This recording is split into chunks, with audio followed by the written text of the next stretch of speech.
Okay. Solids today, folks. Worst lecture of the year.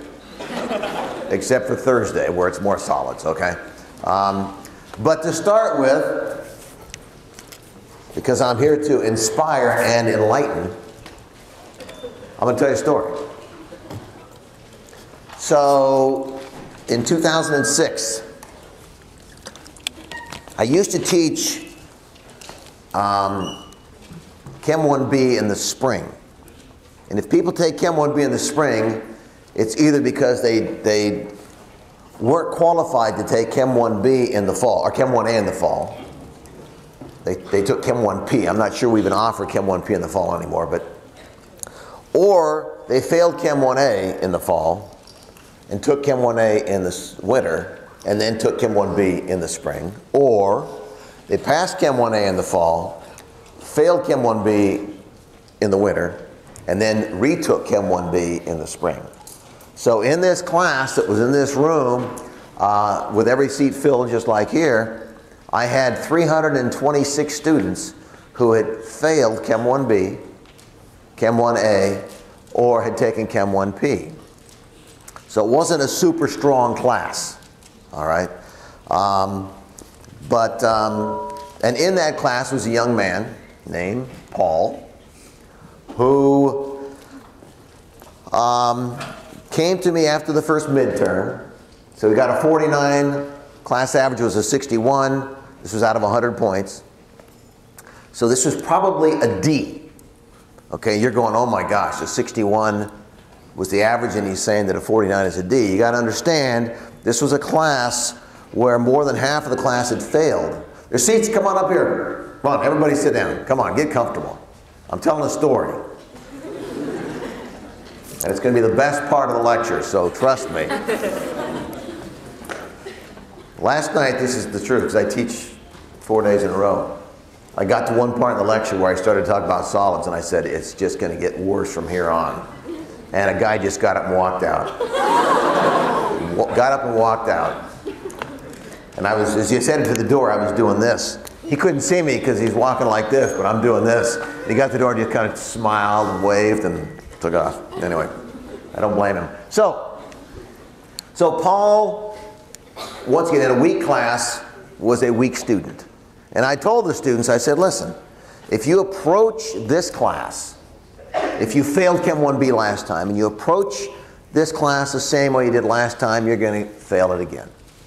You don't get smarter, you don't learn the material by sitting in on a class and not paying attention or not doing the homework or the assignments. It just, few people, maybe if you sat in on it 10 times, you might get a C, but that's not what you want, okay? Everybody in this class wants an A, okay? There's not one person in this class. Now there are people in this class who would be willing to settle for a B, but there's nobody in this class who wouldn't like an A.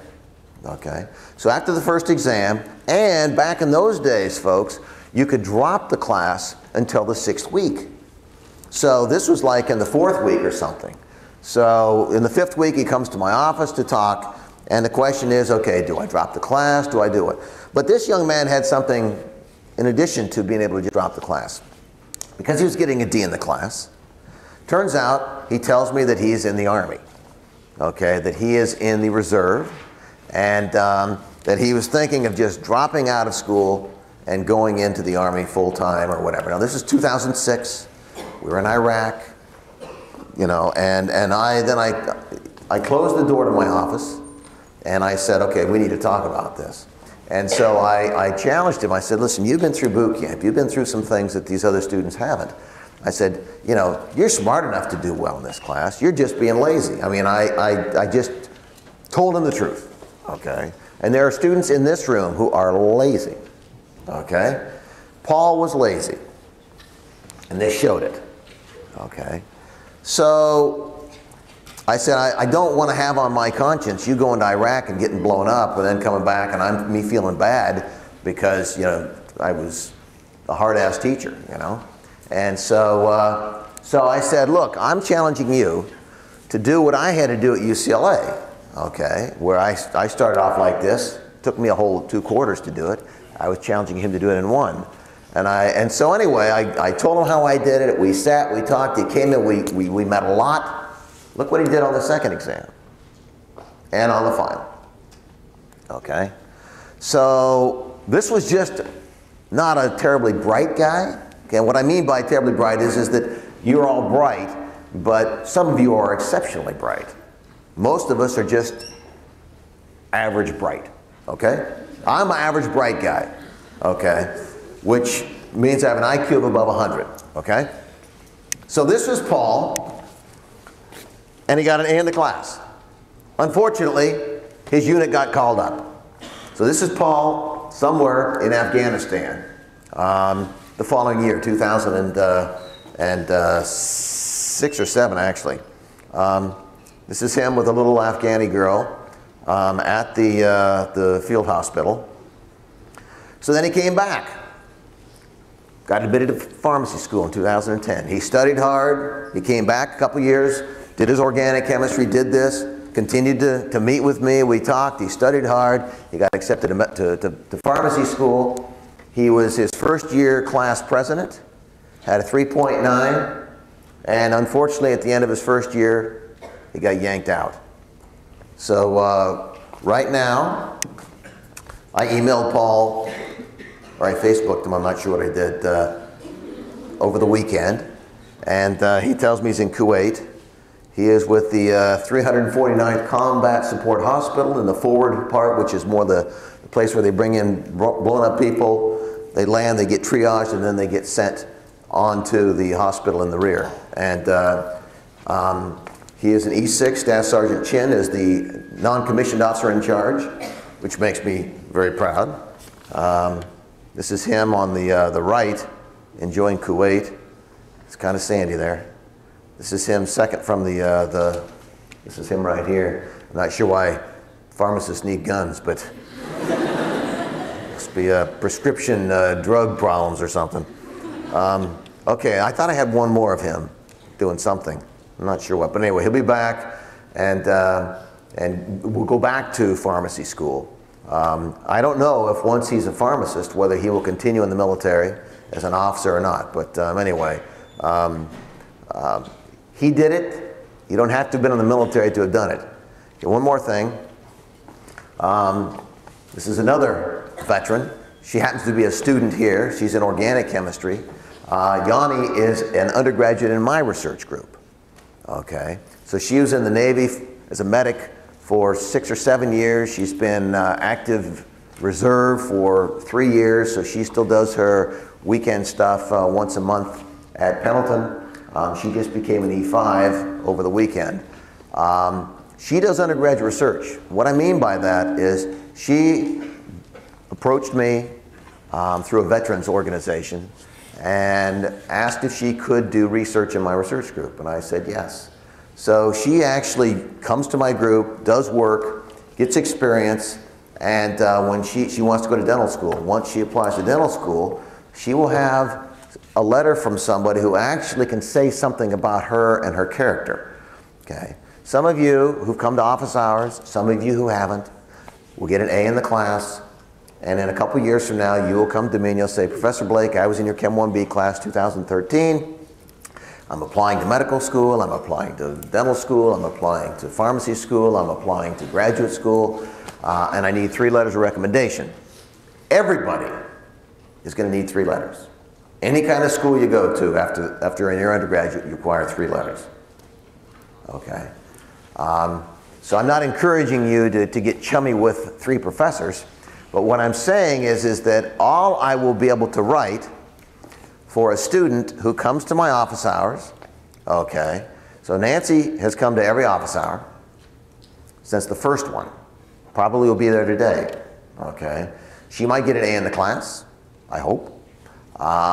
She studies hard, but 2 or 3 years from now when she comes and asks for a letter, I will say she came to the office hours, she was attentive, she sat in the front row, she had good attendance, and that's all I will be able to say. Okay. For Yani, I can say something about her character. I can say something because she has been in the group. I have worked with her, I have talked with her, I know more about her. So what I'm saying to you folks is that not to join my group, but there are opportunities for undergraduates to do undergraduate research in a variety of groups: engineering, chemistry, biology, you name it. You can do it. Now you have to have pretty decent grades. Okay, we don't let somebody join a research group who's got a C average. Okay, I once heard Sherry Rowland tell a student, you need to spend more of your time studying than you do doing research. But if you've got a 3.0 or better, and you find a teacher that's inspiring, some biology teacher, or some pharmacology teacher, or some I don't care what, that you think is interesting and talks a little bit about their research, and you say, well, this sounds like it could be kind of interesting, then I encourage you to ask that person if you can do undergraduate research. Now, I don't take undergrads until you've done organic, okay, just because you need to have enough chemistry to understand organic to be in my research group. But there are some biology groups that will take people as freshmen. So I'm encouraging you to do this because, once again, it's more work, but it's actually more exciting. Aaron was an undergrad. That's right. He was an undergraduate here, and he did undergraduate research in the research group. Got to do stuff. What'd you do? On trips. He went on trips. Okay, my group goes on trips. So every 3 months we'd send him to the South Pacific or something to collect air samples. I mean, I got a Marine in my group he did the Pacific Northwest trip, I think, in June. So anyway, that's just my group. So I encourage you to look into doing undergraduate research. It's something that UCI actually prides itself on in terms of trying to get students involved. It's a lot more popular here than it was when I was at UCLA. When I was at UCLA, very few students did undergraduate research in chemistry. When I came here, I was amazed at how many undergraduates were doing undergraduate research. So it's really something you should try and do. As I said, Yani is one of the 2 undergrads in my group, both veterans, a Navy medic and then a Marine who was he's not in the reserves now. I think he was in 4 or 6 years, went in the day after 9/11 and was a Marine, did some bad things, and then came back.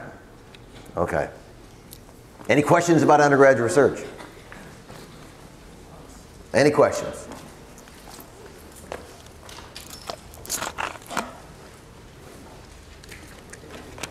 Okay, so a few definitions, okay? We have adhesion and cohesion. Have you ever been on a team or in a Boy Scout or Girl Scout unit or some sort of thing where you talk about a cohesive unit? You've ever heard that term? It was a cohesive group. That means that there was a lot of, you could count on the next person, okay? There was an attraction, okay? That is cohesion. Adhesion is like adhesive tape. Sticks to things, okay? So we're going to go through that right here.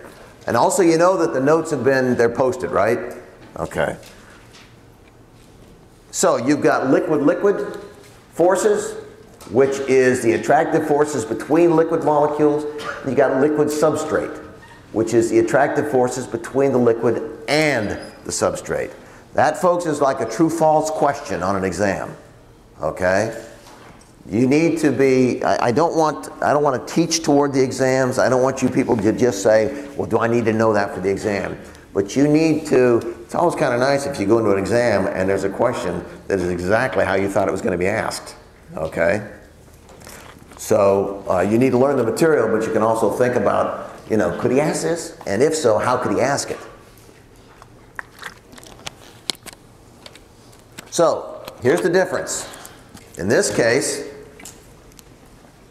we have these droplets and they're sort of grabbing onto each other to form these little round droplets. That, folks, is cohesion. That's a cohesive unit, okay? Here, look at this. You've got the burette, you've got, let's say, water in here, and you've got it climbing up the sides. There's actually an attraction between the water and the substrate. Turns out this is made out of silicon oxide. It's glass. It's got a lot of oxygen in there, okay? Oxygen has lone pair electrons. Lone pair electrons like something that's got some hydrogen bonding potential. So the water is actually hydrogen bonding to that surface right there. So there is a cohesive and an adhesive. And so if you see something climbing up like that, that is adhesion. This is a nice example of cohesion.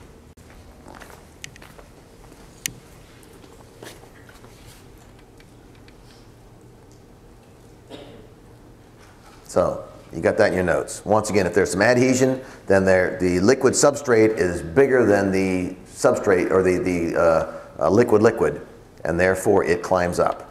Cohesion, it's not. Yes? When plants like soak up water, You know, that's osmotic pressure.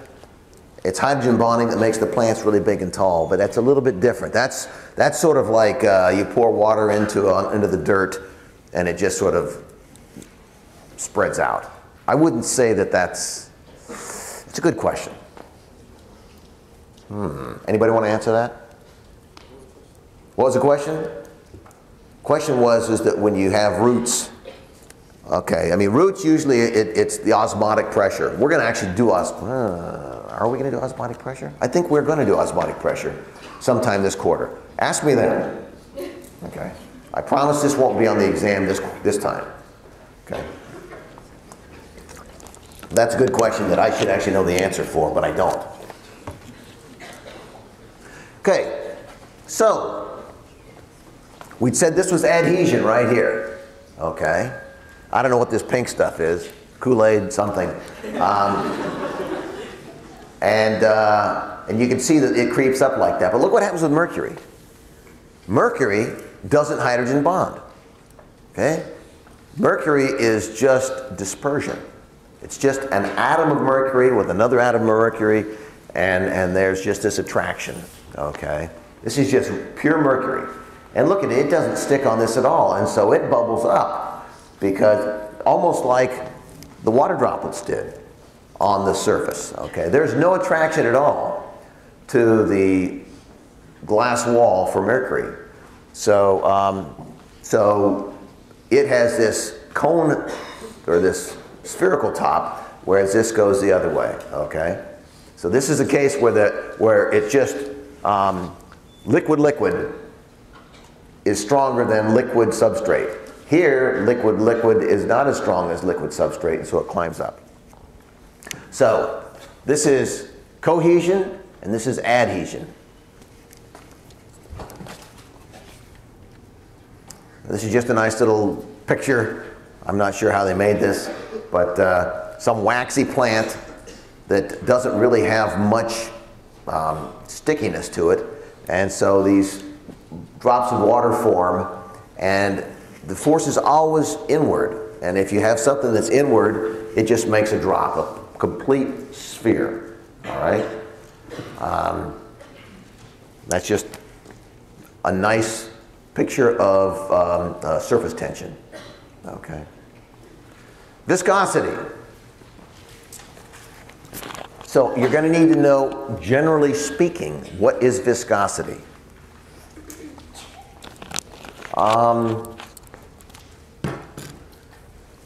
So viscosity is a measure of how sort of fluid something is. If you have, and so they actually have measures of it. So we've got 4 different liquids in a test tube, and you drop, I don't know, a metal ball into it. The one that drops the fastest, this is the least viscous. This is, let's say, water. This is honey. Okay, that's how I remember it. Water and honey. One you can pour easily, one you just sort of sit forever. Okay, or molasses. Or, let's say, syrup. Syrup is between honey and water, right? You can pour, you know, it kind of hangs on and glops, you know, if you ever put that in your pancakes or something like this, you go like this, and long, stringy stuff. Okay. And honey, you know, I can get honey to hang out this long. I can't get a water droplet to do that. So that's the viscosity, okay? And there are measures of viscosity. I do not expect you to know, but if, okay, I don't care about any of this. If I gave you this, though, okay, this glycerol, it's like honey. Okay. It's got a very big viscosity. Okay, so the bigger the viscosity, the more it resists flowing. Okay, so if I gave you this, if I said, okay, here are the three, here's A, B, C, D, and I said, here are the 4 viscosity coefficients for this, put them in the right order. You would assign this one to A, this one to B. I don't see a huge difference between these two. I mean, water and ethanol doesn't look too strong to me, but anyway, this one is very strong. So once again, we say things are viscous. Now, we can make things less viscous, okay? The same substance. What do I have to do to honey that's barely able to pour in this room? How would I make it so that it would pour more easily? Heat it up. That's right. You can change. So this is at a given temperature, okay? Because I can change how things pour by heating it up or cooling it down, okay? All right, viscosity. Remember it. Okay, now we go to water. Okay, water is very, very special to us. I wish they had put one less ice cube in here. Would have looked better, because then you could have seen that it was actually floating. Okay, most compounds, the solid form is more dense than the liquid form. Almost all solids are that way. The solid form is denser. That means more molecules per cubic centimeter or per volume than the liquid. Not with water. Okay? That's why ice cubes float. All right? That's why ice forms on the top and doesn't sink to the bottom. It's good for us. Okay? So water is very special, and we're going to go over this for a bit because I like water. And I actually understand it. Okay? So this is the structure of ice. And it forms these nice, this is sort of like this 3D structure of ice. What I want you to really understand though is this. Okay? Once again, I'm trying to teach you to think. I'm trying to teach you how to think critically. To look at something for which you have no background and yet be able to understand something. So I want you to look at this right here and just think, okay? It's something that you're not challenged enough to do. I'm going to give you 1 minute of silence, okay? I want you to look at this and think about what does this mean, okay? This is 0 degrees is right there, okay? Right there is 0 degrees, just so in case you're not very good, you're vertically challenged or something here, okay? And I don't mean short. Okay. So, just look at that. And what does this mean? What's your name? David. David. What does this mean to David? Okay?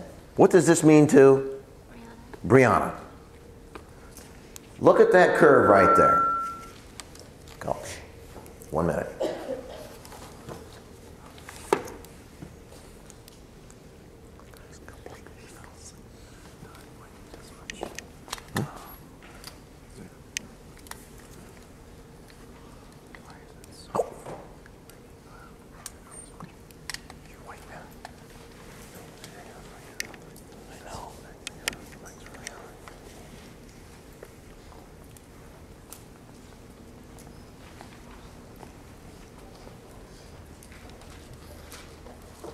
Have you ever just stared at a plot like this for a minute and tried to think, what does this mean? Okay? Because folks, this is the kind of thing that is asked on exams like an MCAT or maybe an SAT. I don't know. Was it this kind of thing on an SAT? No? Okay. I never took the SAT, so I don't know. Okay. Well, it should have been on the SAT, okay? Who wants to tell me, what does this mean to you? What is this? How do you interpret this? What does this mean to the world? Or am I just a crazy old man? Or both?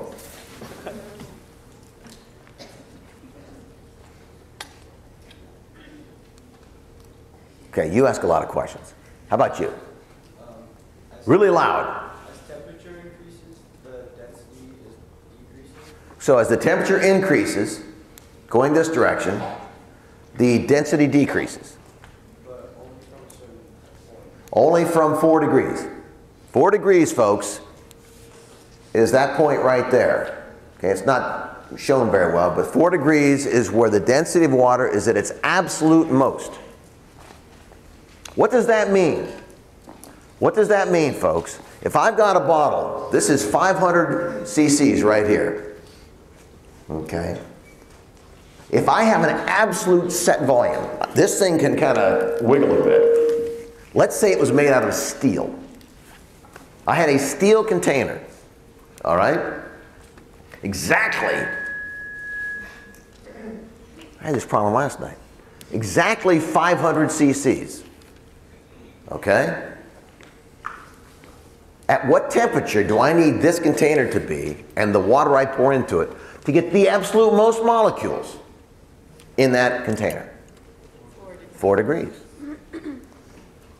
Okay? And let's just say in my world that at 4 degrees I can put 1 million molecules of water.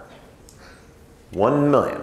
It's actually a lot more than that, but let's say 1 million molecules of water in that volume. Okay? At 4 degrees. How many molecules could I put in that volume if instead the temperature were 40 degrees? The answer is here, folks. Don't look at me.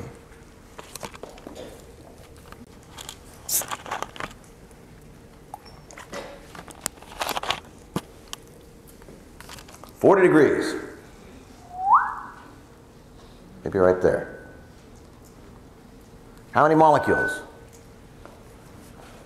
Maybe 999,000. Or maybe 999. Wait, 990,000. 990,000.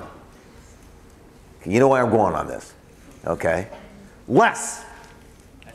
That'd be the good answer on the exam. Less. Okay?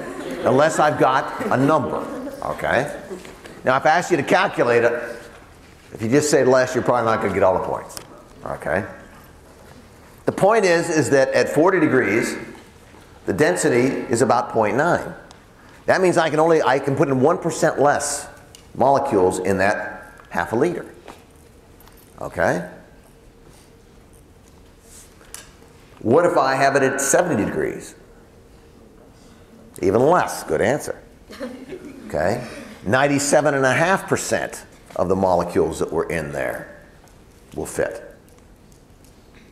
Okay? What happens if we go from 4 degrees to 0? There to there. You know, instead of 1 million, maybe you could put 990,900. I didn't say that right. 999,000. Thank you. I'm cheating. I don't know what I've forgotten my numbers. Okay. Or, let's say we cannot change the number of molecules. Okay? I have a half a liter here, 500 cc's exactly, fill right to the very top at 4 degrees. Think about this. I've got Dawn soda right there, 4 degrees, exactly at the top. And we just let it warm up to room temperature. We should do this experiment. This would be a good experiment. Nancy, remind me in office hours to write this down, because I'll forget. Okay, so my question to you, though, is that if I have this sitting here, it's exactly 4 degrees, and it's right to the very top, what happens as it warms up? Assuming no evaporation. It's going to overflow. Do you understand that? It's going to overflow because the number of molecules stays the same. And as the density changes, those molecules need a little bit more space. Okay, a little bit more space. Well, the only place to get space is come out the top. And so where does it end up? Spilled on the table, right? You understand that? Okay, 4 degrees, folks. Remember that. God, this thing is driving me crazy today.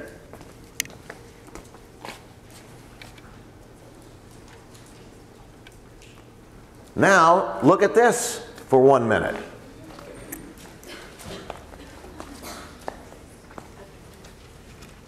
Don't worry about that word. Yeah.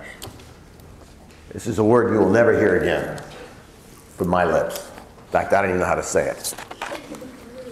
Epipelagic. Somebody with an iPhone, look that up. I think that's how you pronounce that. Epipelagic. I think it means like where the action is. It's like this class. This is where it's happening. This is the ocean, by the way, okay? Quit laughing at me. This guy's laughing. Having too much fun in this class. So I think that this is the top of the ocean, and it's saying that 200 meters down is, and I think this means like that's where like sunlight gets through, and there's a lot of plankton and fish, and Can't say it. can you say it? Huh? What are you saying? Oh, that's the. Okay. I thought you could say the word, but okay, so what does this mean to you? So the last plot said what the density was. Yes, you. As the pressure increases, the temperature getting lower. As the what? The pressure. Okay, so he's saying that as the pressure, okay, so you could look at that, yes, okay. He's saying that as the pressure, which is the depth, as it decreases, the temperature, as this increases, this decreases. Okay, that is a literal interpretation. Okay, yes? As you go deeper, it gets more dense and reaches 4 degrees. Okay, so that's sort of the, it's not, I mean, yes, it's getting cold, okay, maximum density down here, okay, but it's also maximum density, you've got pressure on top, but it's also because it's just getting colder down there. The heat source is on top, okay, so this is just sort of, 4 degrees is about actually from here down it's 4 degrees, okay. What does this mean to you? Go back to the slide before and think about density. And then look at this. Yes? When the temperature is 4, they become the maximum density and they go to the bottom of the ocean. Okay. That's what this is. But let me give you a hint. Okay. My research involves global warming. So we just had this little discussion about my 500 cc 4 degree water bottle. Okay, at 4 degrees, we said it's gonna, as it warms up, it's gonna spill onto the table. Look at this. This is what's happening in the ocean. What happens if the temperature on top goes from 13 to 14? Or let's say this whole curve shifts a tiny bit. Jeez Louise, I don't know where to stand. Yes? Sea level rise. Yes, that's what I want. Okay? Sea level rises. Same number of molecules. I'm not talking, folks, about runoff from the glaciers. Okay? I'm not talking about the South Pole melting and making sea level go up. That, unfortunately, is also happening. I'm talking about just if we don't change the number of molecules of water at all in the ocean. If we let the temperature increase, okay, the average here, once again, I don't know what the average temperature is. It's 4 way down here. But up on top, in the top, 1,000 meters, the average is sort of right about there at about maybe 8 or who knows what. Okay? If that value changes and warms up, it warms up, folks. Look what's happening. Warms up. Which way are we headed on this thing? This way. We're headed this direction. God darn. We're headed in this direction. Okay? Anytime you're warming or cooling, okay, if we were having a problem of cooling, if we got where the waters were getting colder than 4 degrees, they would also get bigger. 4 degrees is the maximum density. Okay? Maximum density. So it makes sense that down low, it's at 4 degrees. Okay? Because you got all this pressure, which is what this guy said. But as we warm up, folks, now we're not going to get to 80 degrees. Okay? Now look at this right now. Let's say I ask this question. I'm challenging you to think, folks. Okay? You might say this can never be on an exam. This is on the exam of life. Okay? Yeah. Occasionally, you need to do a little bit of thinking outside the box. Here's a question. If I give you that on an exam, I won't give it on the next exam, but I can give it on the final where you have 2 hours. Okay? You have a little bit of time to actually think and write something. If I gave you that plot, and I said, what's your name? Rimgen. Rimgen. Rimgen comes in to class with cold water. 1 gallon of cold water. Okay? For the final. Okay? You need to stay hydrated. Okay? And because she always sits in the front, she puts it right here. Gallon thing. Okay? Much bigger than this young lady's liter or so. Okay? But this is a nice example. Okay? 4 degrees. Or let's say 10 degrees. Okay? 10 degrees.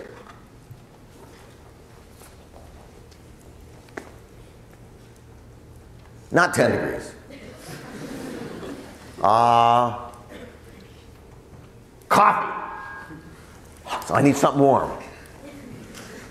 Coffee keeps you awake. Okay? So let's say she comes in with a gallon of coffee. This will be a problem later on in the final. But it may be a good idea for the first 30 or 40 minutes. And that coffee is what temperature do you get your... I never understand how people drink coffee. You know, it's like boiling. Who in this room drinks it like as soon as you like get it, you know, from the dispenser or something? Is anybody actually, that guy back there? I mean, I'm just saying, I mean, I got like a sissy mouth, you know.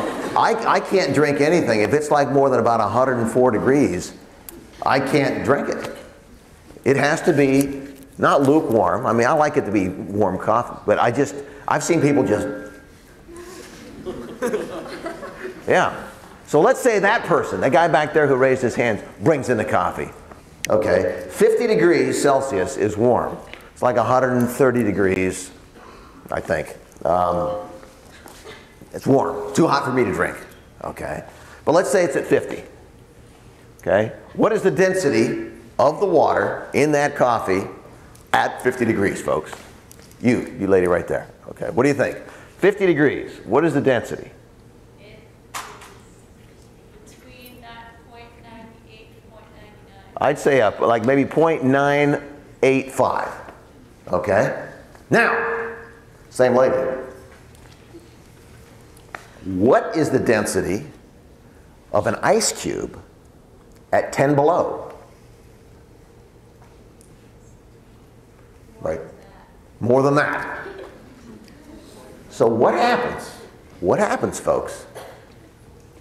If I bring an ice cube that's 10 degrees below zero, and I drop it in that guy right there, yeah, sorry about the laser in the eye, but you. That guy's coffee, which is got this density. What does that ice cube do?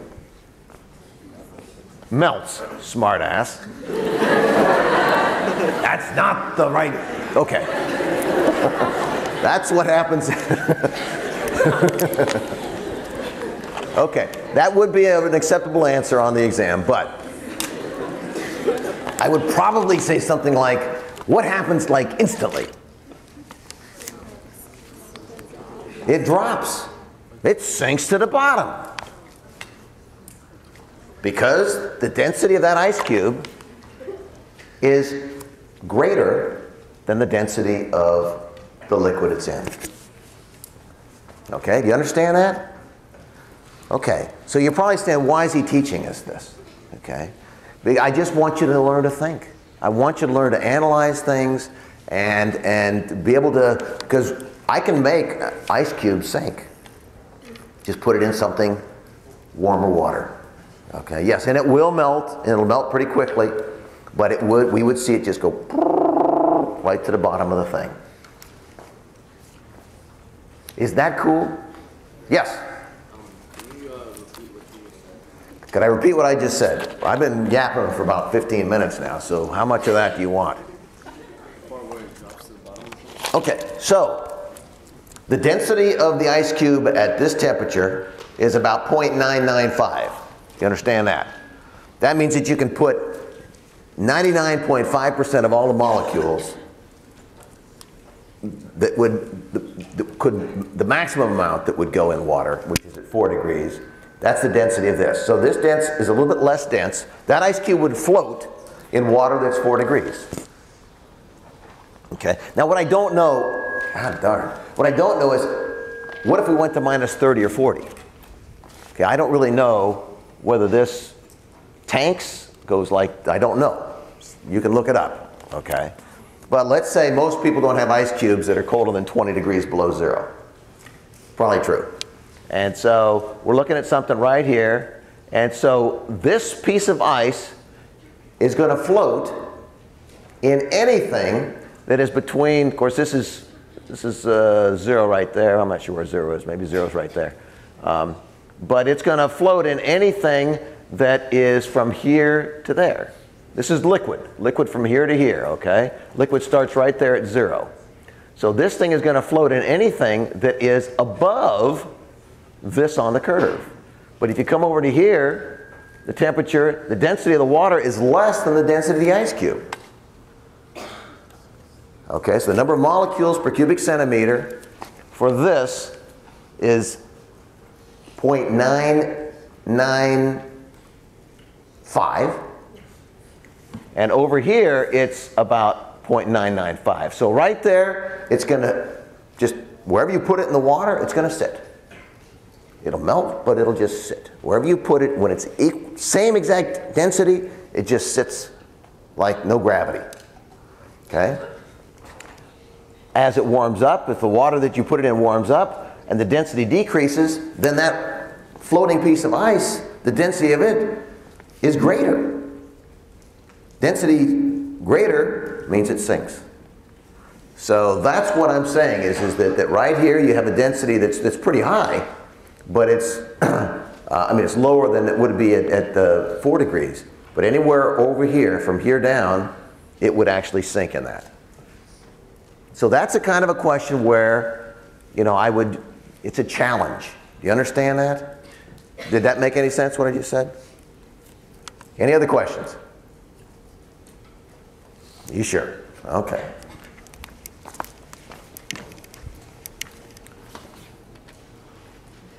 Okay. This is a question. This is the way I've got it posed here is a multiple choice question. All right? Now, how long did I say you should spend on a multiple choice question? About 1 minute. Okay? Multiple choice question, 1 minute, 2 minutes at most. So, here it says you got 20 grams of water. Now, people think differently. My mind thinks differently. I don't know why I think this way, but I would look at that 20 grams and I would say, that's about how many moles? 1 mole. 1 mole of water would be 18 grams, right? Now I think in moles, folks. This is going to bother you as we continue in the quarter. I'm a mole guy, all right? So I just immediately put things in moles because I know that you need a mole of this and a mole of this to make a mole of that, not a certain amount of weight, okay? So, 1 mole about of water, okay? How many agree with that that's close to a mole? Okay, close to a mole, a little bit more than a mole. Now, I told you on, I think day 1, that rule of thumb,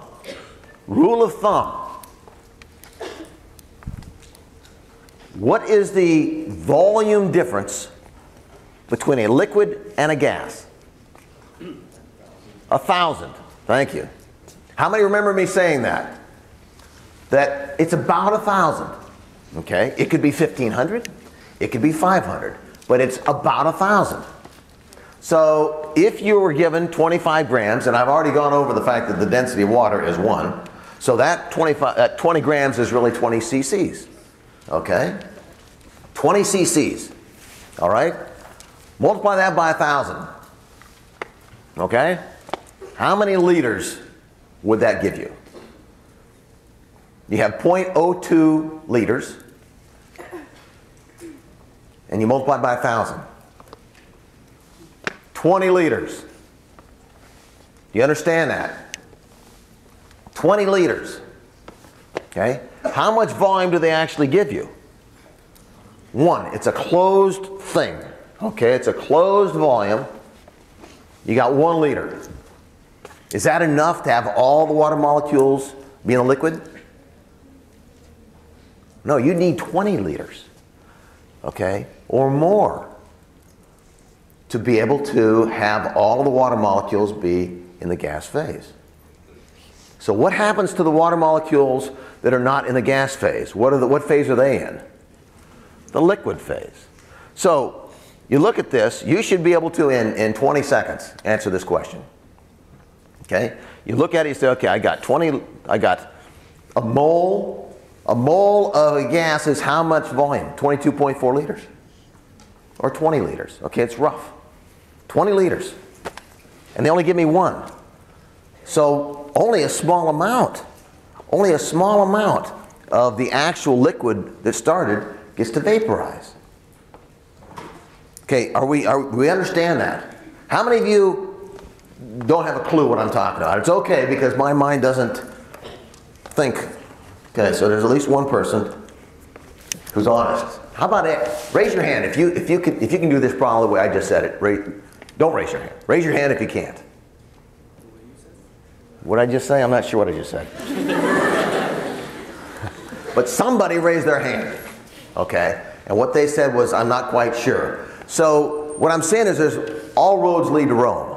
Okay? You can do this initially by just doing moles. Okay? Say, okay, look. That's more than a mole. A mole should take up 22.4 liters. I only have 1 liter. Therefore, only a small 5% of the liquid water is actually going to go into the gas phase. Okay? That means the 95% of it is liquid. So this is the only one that has gas liquid. Okay? Now if I'd have said the flask is 100 liters, 100 liters, folks, what's the answer?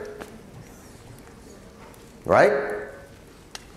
But it's not. It's only a small vessel, and therefore it's this.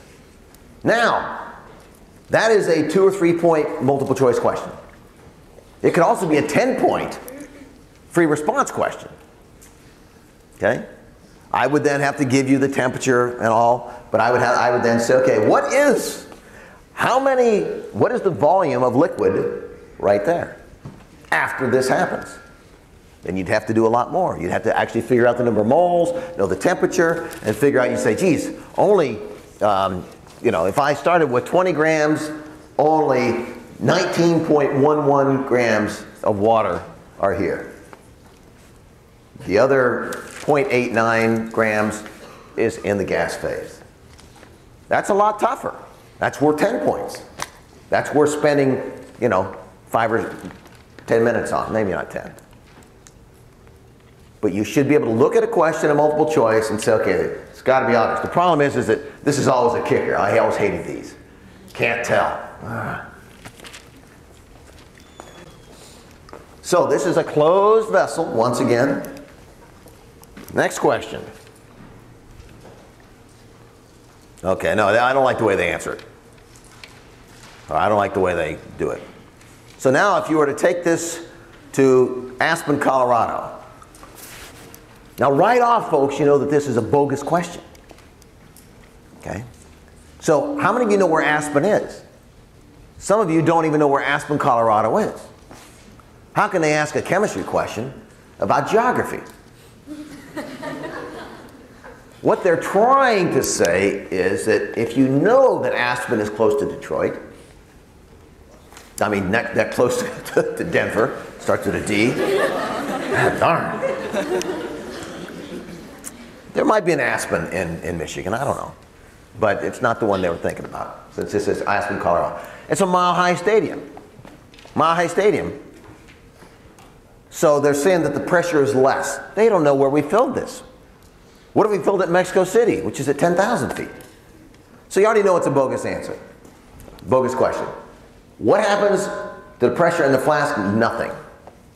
It's a flask, okay? It's not it's this. You think the shape of this is going to change?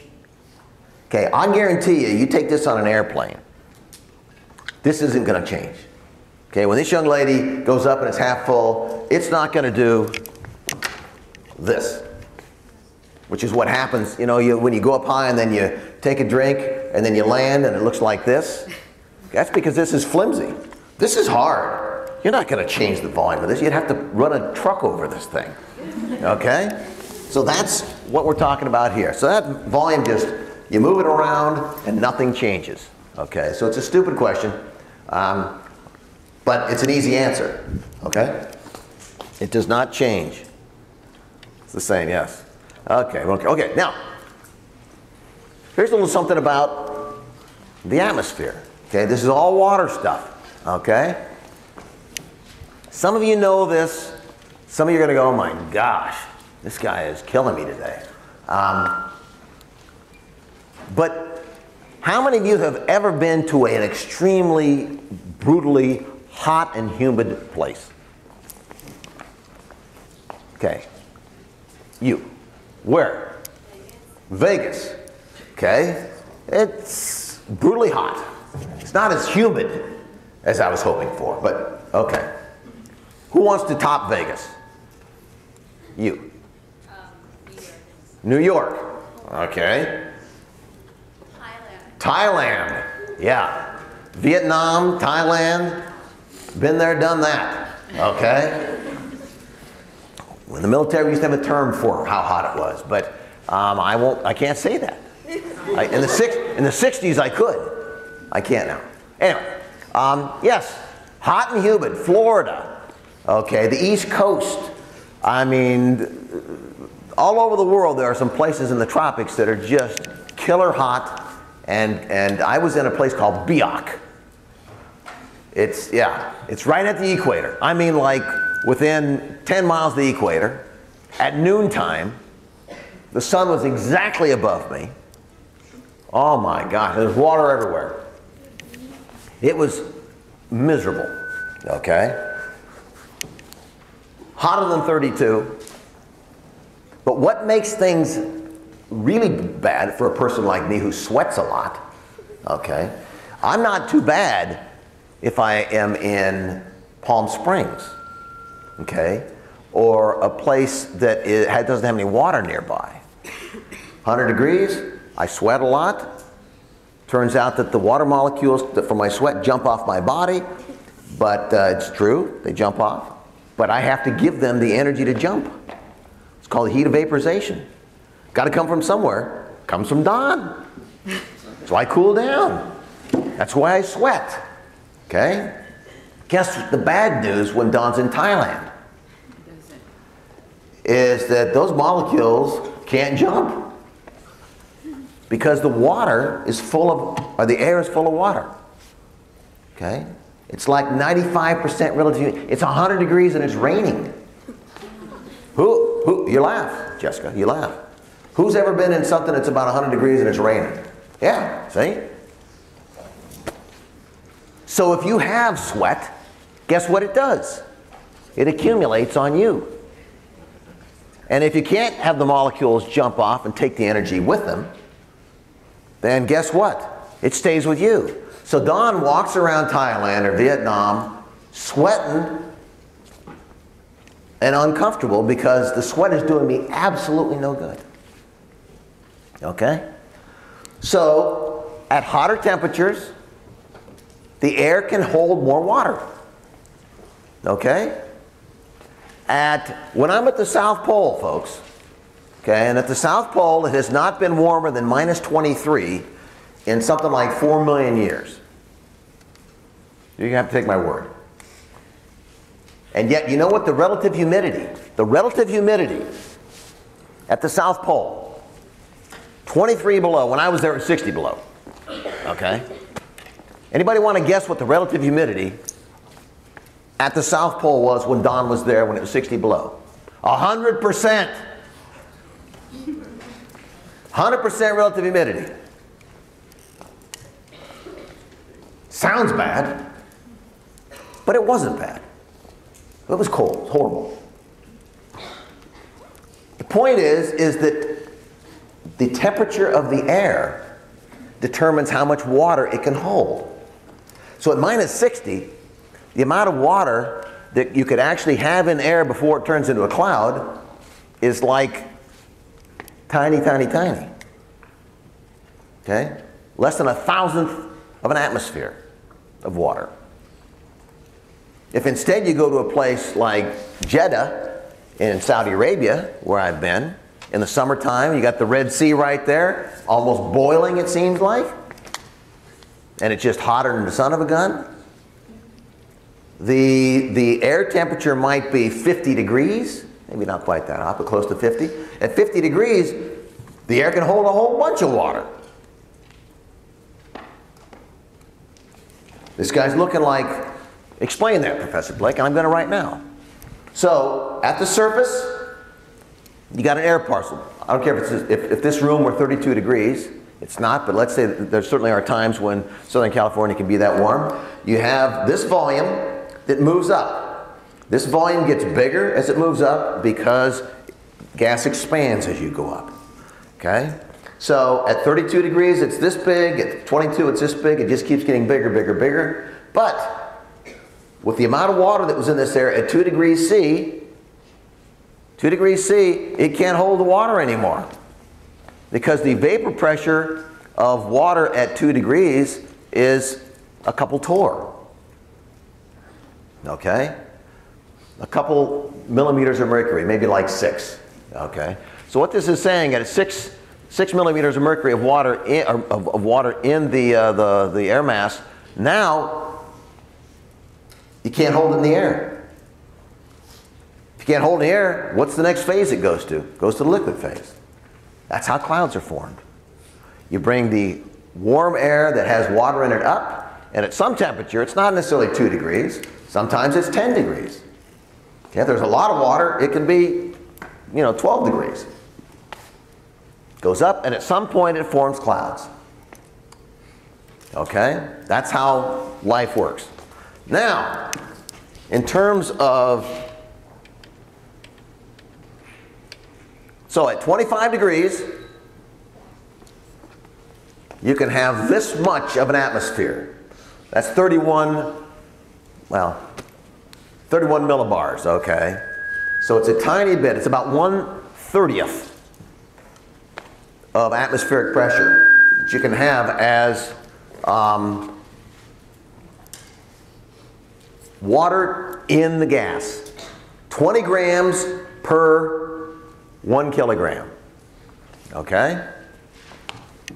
And that's what the picture looks like. And if you have that much at 25 degrees, you are 100% relative humidity, okay? You cannot get any more. If this number were increased to 21, then we'd have to get some liquid in here, okay? Any more than 20 golly, this is killing me today. But what happens if instead of 25 degrees we only have 0.09 grams? This many grams, or sorry, 0.09. This many grams, so about 1/3 of that at the same temperature. What's going to happen over here? Fewer molecules. Vapor pressure is the same. Look at that. 30%. So folks, on the news, when you see, the relative humidity is 30%, that means it's 30% of the maximum we can be. And obviously, the temperature determines how much is going to go in. So if you count these, let's count them. Let Let me go back one. I want you to count how many molecules are actually in that box. One, looks like 6. 6 molecules in that box. 7? 7, sorry. Looks different up here. So 7 molecules in that box, okay? If we change that temperature from 25 to 20, at least one of those would have to drop out and become a liquid, okay? Now look at this. What happens at 5 degrees? Higher up in the atmosphere or just some other place in the world, if you have the same amount, you have 6 grams of water per kilogram. Okay, so the same numbers. You're going to have 7 molecules of water in that box, just like below it. There's 7. Am I right? 7 again. Guess what the relative humidity is? 100%. Because at 5 degrees, the most molecules you can cram into that box is 7. You make it warmer, you can cram more in. So that, folks, is what tells you about how sort of wet or dry it is outside. You got to have the relative humidity. Okay? So that's how it works. Temperature determines how much can go in. So this is 100% right here. So if on an exam I said estimate, use this to estimate what is the relative humidity when you have this 20 grams of water per kilogram when the temperature is 35 degrees C. 35 degrees C. What would you estimate the relative humidity is when you only have 20 grams per kilogram? So in other words, you have the same number of molecules, but now we're going to 35 degrees C. What would you estimate the relative humidity to be? You. 60%. 60%. Great answer. Okay? Why? Because we're saying we actually could have more molecules in there. Okay? If he'd have said 90%, that would have been a great answer. Any answer that would say it would be less than 100%. Okay? 60 is probably pretty close. So you see what I'm saying? Who doesn't get this? You don't get it. Okay. So what I'm saying is that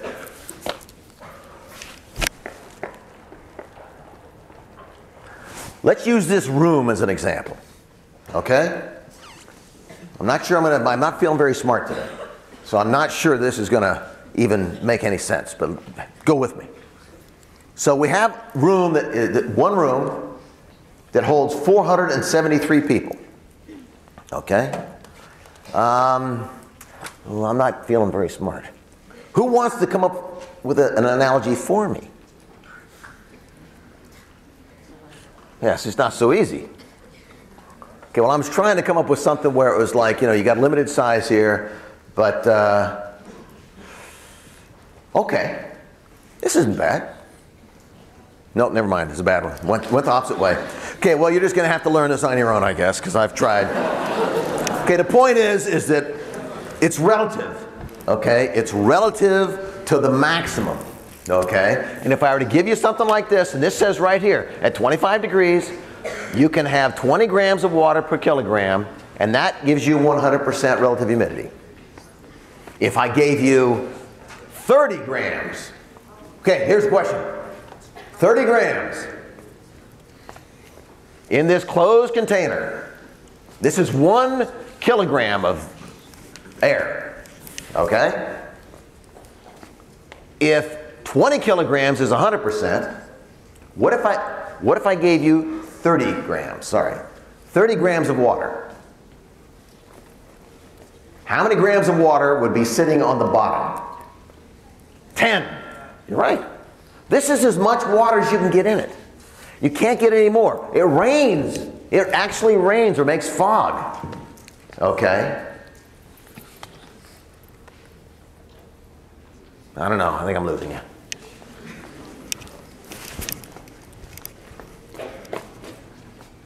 Okay. Now, This is what an adiabatic expansion, this is what the atmospheric temperature should look like.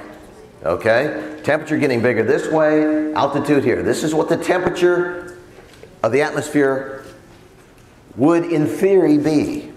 Except, that's what it is. Anybody want to guess why? Look at that for just a second. It looks very different. Instead of it just falling off with pressure, as the pressure decreases, the temperature decreases. Okay? But instead it does this. It starts off, okay. Trend is this way, and all of a sudden it turns back, and then it starts to go this way. And eventually it actually would go over there. Well, you're going to know. Oops. Remember this? From day one. Day one, I showed you this. I told you you didn't have to know it. Okay, I just wanted to show you how ozone protects us. Okay? Now look at this again. I said that an oxygen a molecule gets hit with light. Certain wavelength breaks up into two oxygen atoms. An oxygen atom then can go together with an oxygen molecule. And then I said there was this M that I didn't tell you about. And then you formed ozone. That was the important thing that day. That ozone then comes here and it absorbs radiation. Okay, this happens a lot. Forms radiation, or hit by this radiation, makes an O2 and an O. The O2O goes right back up here and cycles. This is a cycle. It goes a lot and it goes fast. This doesn't happen that often, and this doesn't happen that often. This is what really is going and going and going. I didn't tell you what the M was. M is a third body. Okay? This has too much energy in it. Look at this. You had an ozone molecule, was hit with radiation. If you have enough energy to break that molecule up, why is it going to go back together? You broke it apart. No reason for it to go together. Except it ends up giving some energy to this third body, which is going to be oxygen and nitrogen. That's what makes up 99% of the atmosphere. Oxygen and nitrogen. So it runs into an oxygen or nitrogen and gives up its energy. And that's what that M star is. And folks, it's that M star, just that M star in the ozone layer that causes that. Look at that. It's in the ozone layer where this all happens. Ozone layer's here, temperature goes up. It's all because of M star. It's all because you have ozone broken apart, absorbing the sunlight, radiation. And then what happens is the radiation is sort of turned into heat, okay, by that M star. Molecule comes along, grabs a little energy, gets excited, warms things up. Who would have thought that my first lecture was going to come back on our third lecture? That shows you how brilliant I am. I had this plan from the beginning. You don't believe that? Good, you shouldn't. I just happened to notice it yesterday. So, I thought it was a nice little segue. So, do you understand intermolecular forces? I'm going to send you this table. I will email this table to all of you today. It's a nice little cheater. Gives you some idea of the range and size of different intermolecular forces. Now, hold on. You'll leave early, but not this early. The important ones, ion dipole, very strong, dipole down to 2, blah, blah, blah, dipole-induced dipole, and hydrogen bonding. Now, don't freak out. You only have a couple of hydrogen bonds per molecule. Okay? Let's say with water you've got 2 for each molecule. Okay? So 2 times 20 is 40. I've told you about cooking oil, how it boils at a much higher temperature than water. And you go, how can that happen if it's only 2? It's 2 because you can have many of them. The longer and more spaghetti-like the molecule, the more 2's you add together. So you might have, cooking oil might have 100 of these little dipole and deuce dipoles. So it's 100 times 2 gives you 200. So that's how you can have, once again, all these things are added up. Oh. So I will email you this, okay?